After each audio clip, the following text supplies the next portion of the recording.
Le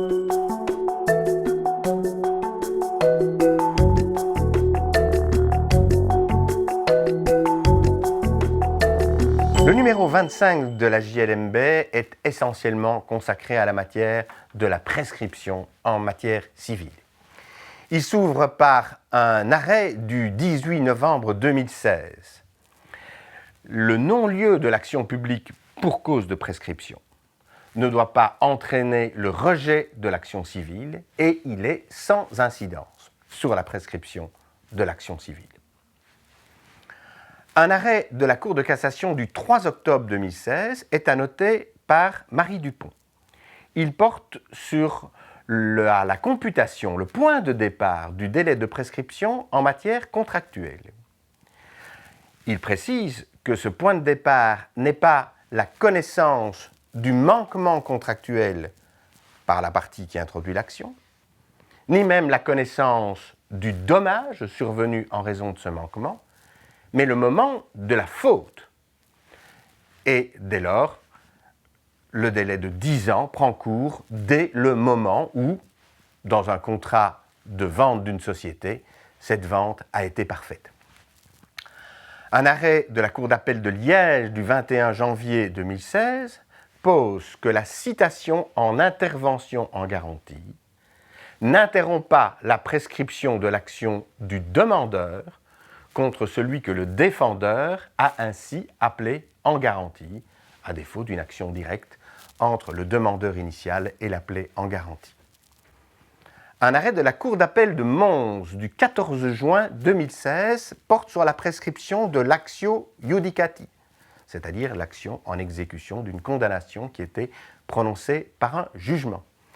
Elle est de 10 ans, comme les autres prescriptions de manière générale, mais des paiements volontaires qui sont intervenus en vertu du jugement interrompent la prescription, puisqu'ils constituent une reconnaissance du droit de celui qui bénéficie du jugement. C'est donc à partir du dernier paiement volontaire que le délai de 10 ans prend cours.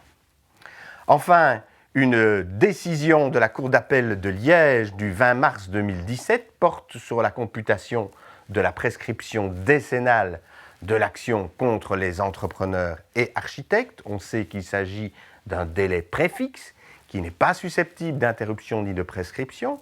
La question qui était ici à la base de l'action était le fait que pendant le délai décennal, des travaux de réparation, mais qui étaient vraiment des travaux de réparation et non de renouvellement, avaient été entrepris par l'entrepreneur. La Cour d'appel considère que ceux-ci ne font pas courir un nouveau délai. L'action est donc prescrite pour avoir été introduite un peu moins de 11 ans après la réception définitive. J'allais oublier une décision du tribunal de première instance de Bruxelles qui touche à la matière du divorce et qui est du 14 février 2014. Il s'agit d'une action en responsabilité contre un notaire qui avait établi un inventaire préalable à divorce. Une des parties considérait que cet inventaire était entaché d'une faute. Le tribunal considère qu'il s'agit d'une prescription aquilienne, que la prescription commence à courir à partir du moment où il y a connaissance de l'erreur, c'est-à-dire au moment où l'inventaire a été établi, et à partir du moment où la partie connaissait l'auteur de la faute, le notaire, c'est-à-dire aussi le moment où l'inventaire a été établi. Ce numéro a été préparé par Benoît Cole et supervisé par Jean-François Malengros. Et nous y avons ajouté un arrêt tout récent de la Cour de justice de l'Union européenne, 18 mai 2017, relatif à l'accès aux avocats étrangers du RPVA français.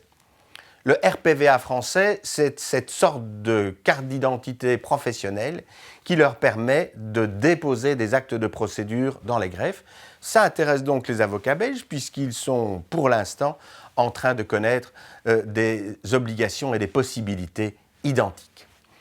Un avocat luxembourgeois avait demandé cet accès, il se l'est vu refuser par l'ordre du barreau de Lyon, action en référé, question préjudicielle, et la Cour de justice de répondre qu'il s'agit là d'une restriction à la liberté de prestation de services en Europe et qu'il appartient aux juridictions nationales de vérifier si celle-ci est justifiée par la sauvegarde des intérêts fondamentaux du justiciable. Mais, tout en précisant qu'il faut apprécier cette compatibilité avec le fait que précédemment, les avocats étrangers étaient autorisés à déposer des conclusions au greffe sous une forme ordinaire, sans qu'il n'y ait de particulière vérification de leur qualité d'avocat.